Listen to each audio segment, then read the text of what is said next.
सवाल मेरा अश्विनी सर आपसे है। एक तरफ डोनाल्ड ट्रंप धमकी दे रहे हैं, दूसरी तरफ ईरान ने दो बड़ी शर्तें रख दी हैं। अब यहाँ कौन किसकी शर्तों पर मानेगा? अमेरिका को तो फिलहाल कुछ भी हासिल होता हुआ नहीं दिख रहा है इस पीस टॉक से भी।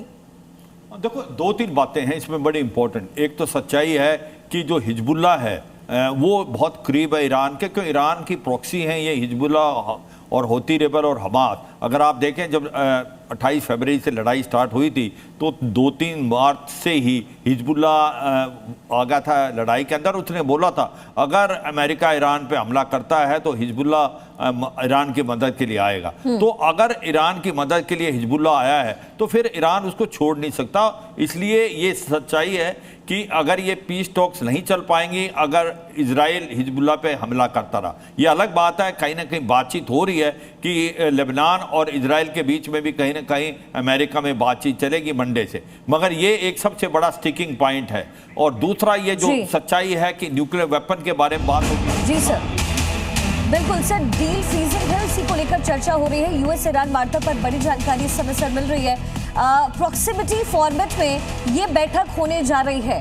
अलग अलग कमरों में मीडिएटर बैठक करने वाले हैं, यानी प्रॉक्सिमिटी रहेगी। दोनों ही देशों के बीच में जो प्रतिनिधिमंडल बैठेगा उनके बीच प्रॉक्सिमिटी फॉर्मेट में ये बैठक होने जा रही है। देखो सर, ये प्रॉक्सिमिटी फॉर्मेट होता क्या है?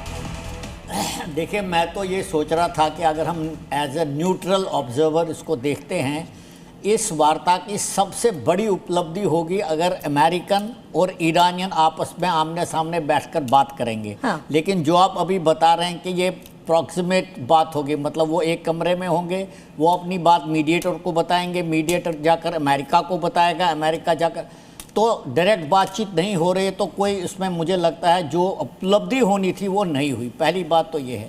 दूसरी बात, मैं मानता हूं कि ये जितने भी मसले हैं आपस में, जो 10 पॉइंट ईरान ने रखे हैं और 15 पॉइंट अमेरिका रखे, ऐसा नहीं है कि ये आज ही के दिन सुलझ जाएंगे। मैं आपको उदाहरण देता हूं। लेकिन टिकू सर, मुझे ये बताइए कि इसकी जरूरत क्या है? क्यों ये बहुत जरूरी हो गया कि प्रॉक्सिमिटी रहनी चाहिए दोनों देशों के बीच में? क्योंकि ईरान का दूतावास अमेरिका में नहीं है, अमेरिका का दूतावास ईरान में नहीं है, वो एक दूसरे को रिकॉग्नाइज ही नहीं करते। इनफैक्ट पाकिस्तान की मध्यस्थता भी इसी का नतीजा है कि ईरान के काफ़ी सारे काम जो है अमेरिका में पाकिस्तान एम्बेसी से हो रहे थे। लेकिन मैं मानता हूँ, देखिए मैं उदाहरण देता हूँ, वियतनाम में जब लड़ाई चल रही थी तो पेरिस में बातचीत हो रही थी वियतनाम और अमेरिका के बीच में, नॉर्थ वियतनाम और अमेरिका, वो 30 राउंड तक चली, बट अल्टीमेटली क्या हुआ, कुछ नहीं निकला।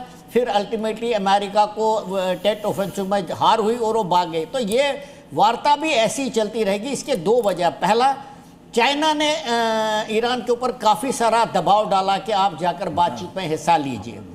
दूसरा, इसमें जो सबसे बड़ा पेज है जो बताया गया अभी, वो है लेबनान।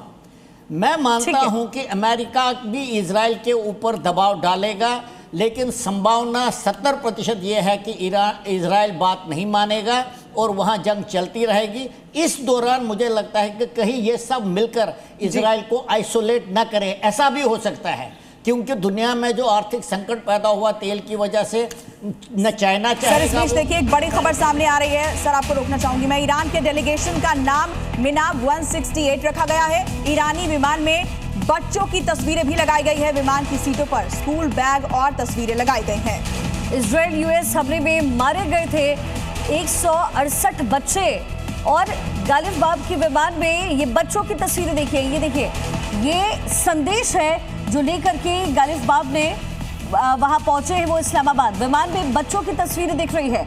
इस्लामाबाद पहुंचने के दौरान की ये तस्वीर है और ये बहुत कुछ संदेश देता है।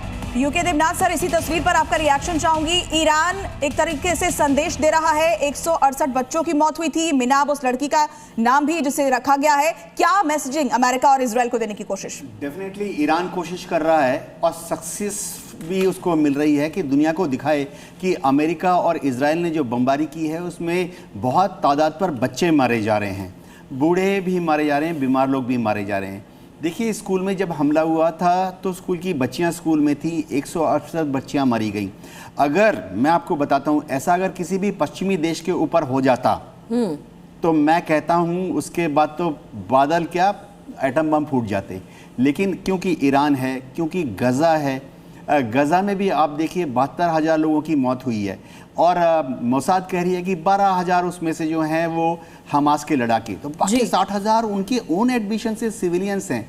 अभी ईरान में जो स्कूल पर हमला हुआ है, ऐसा मैंने अपने मिलिट्री करियर में कभी नहीं सोचा था। अमेरिका शुरुआती दौर में 48 घंटे तक मना करता रहा कि उसने एक स्कूल पर हमला किया।